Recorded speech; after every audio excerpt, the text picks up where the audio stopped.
Okay, so welcome to the queer hero's journey. This is my attempt to mesh the hero's journey in with my experience of being queer. I'll be talking about my own experiences and going through some of the more common tropes from the hero's journey and queerifying them. So let's get started. First up, we have the call to adventure. Classic Matrix picture there. Love the trans stuff in there. If you haven't read about that, please do watch the film again and go read. Just Google it. There's some amazing iconography and things in there. So, my call to adventure. I had sort of two because I'm ace and trans, and I found my ace identity before my trans identity. So my initial call to adventure came out of trauma. The trope is often the hero refuses the call to adventure at first until something compels them to do so. So for me, that kind of was hearing the term asexuality and refusing to acknowledge that might be me because of all the misinterpretations and misunderstandings around the language at the time that there was, and then having some heavy shit go down compelled me to actually really take a look at it. Similarly with being trans, someone asked me my pronouns once, beautiful friend, and completely blew my mind. But again, I pushed that stuff down, again, as I always had done from a young age. But that, I would say, that was probably my call to adventure of acknowledging that I had a choice, and it was time to make that choice. Hence the questioning and the feelings, and, attempting to keep life appearing the same, because that's what we're familiar with and what other people who are watching us are familiar with, but secretly dying on the inside as you're questioning everything that you know and thought you were. Which brings us to supernatural aid. Luke Skywalker, Obi-Wan, or in our case, usually a trusted friend, maybe a therapist. For me, I started seeing a therapist for the gender stuff. Could be a family member if you've got a cool family. Having someone or something, the internet even, Facebook groups, as a form of guidance or a tool that helps you to cope with what you're going through as a queer baby. Maybe you follow someone on Instagram, following which you meet your first, and there might be multiple stages, but this is kind of the main threshold guardian. In Finding Nemo, this is the moment where we got to deal with Bruce and his cronies. So for me, that was kind of discovering or naming dysphoria, which makes it worse, kind of ironically. Realising that coming out is going to be very difficult, especially if it's to do with gender or gender presentation, and the obstacles, including financial costs, emotional, mental costs, knowing that some people are not going to take it well, or not knowing how some people are going to take it one way or the other, not having a trusted group of queer friends that you can go to yet. Luckily, the internet has made this so much better, and I'm very grateful I had this and found this sort of not too long down my own path.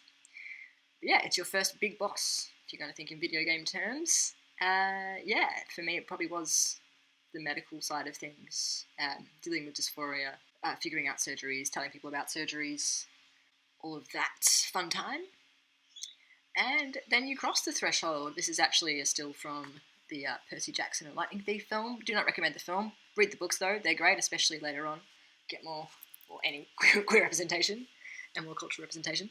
Yeah, so this is when you actually do take some action, such as coming out or accessing some form of transition, whether that's social, medical, experimenting. I bought some masculine coding clothes. I threw out clothes I knew I was never going to wear and hadn't worn for so long, just keeping them because purely expectation. Finally met some people online and talked to a few people in person, crossed that threshold, and then once you do cross that threshold, you have another big boss or multiple kind of enemies. You get tests, you make allies, finding more queer friends online or in person. White cishets just generally being ignorant and bigoted jerks and having to deal with that, developing some sort of shield, armor, thicker skin, just anything to cope. And things just generally don't really go very well for you. You've got difficult decisions to make, deal with cutting people out of your life, bringing more people into your life, all of that uncertainty and instability, which I know for me, I don't like change, but of necessity, you have to change on the hero's journey. That's the whole point. And you make it to the absolute bottom of the bottom, the abyss, the biggest ordeal. Again, as humans who are more complicated than movie tropes, we might have multiple abysses. It's the heavy shit. It's the, depression, intense stuff. Yeah, maybe you don't think you'll survive for whatever reason. Really hard. Mental health, super hard. Intense self-doubt, such as Thor here with his amazing guns, unable to pick up Mjolnir. Queer people, for us, it's a lot to do with family, biological or chosen, having to distance ourselves or choose not to distance ourselves, and finding it really hard because, misgendering, intolerance, people saying really hurtful things. It's really hard to deal with. And sometimes it can seem like it's the end of the road, and how do I cope with that? But reaching out to the mentor figure from a few slides ago, online groups, tools that you've learned, maybe through therapy, maybe through talking to other people, getting through the abyss is worth it, because then you get the transformation and the reward. Finally, some good news. So medical transition, amazing when you finally do get to access that, or social, if you finally find the clothes that make you feel good, the binder that fits you properly. You finally have one person in your life using the correct pronouns, the correct name, accepting you for who you are, letting you wear the makeup you want to wear, joining in.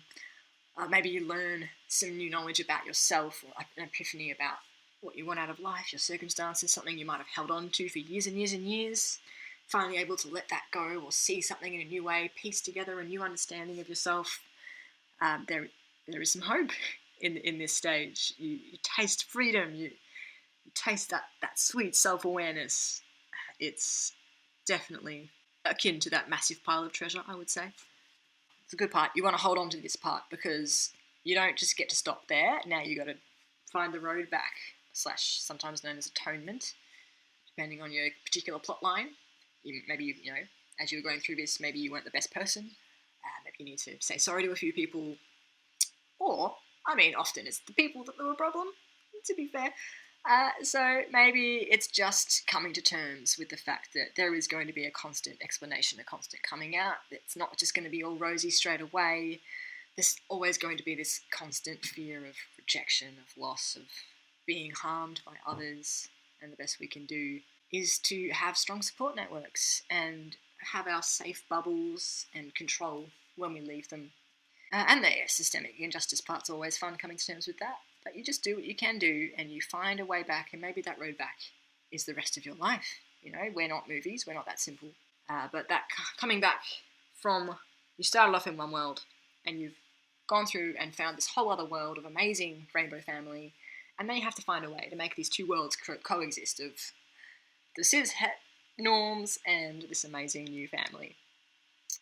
But you will return with an elixir, in this case probably the epiphany you had about yourself, maybe the tools that you learned to use that you can then share with others, and you find some sort of mystical balance between your queer fam and your rest of the cis-het world. You find some sense of joy, perhaps, or even just a gentle contentment, either through the transformations you've made physically, psychologically. Maybe you've managed to change your physical circumstances, you've moved house somewhere. Basically, you've made it out of that pit of despair, and you're better for it. You're a better person. Hopefully you've got someone like Anna and Elsa, have each other there you can hug and come back to after going through a whole maelstrom of shit.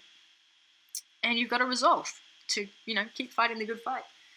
Keep living your life, a resolve to be happy, and you've got the tools to cope. And that's the end of the Queer Hero's journey. It's just a bit of a basic thing that popped into my head. I hope this helped or was interesting in some way. If this has brought up anything for you, as it may well have, thinking about your own journey in relation to these slides, please do talk with your OB1 or your therapist, or feel free to shoot me a message. I'm always happy to hear from my queer fam. Otherwise, I hope you're all well. You're all damn heroes, and you deserve the best. Alright, thanks everyone.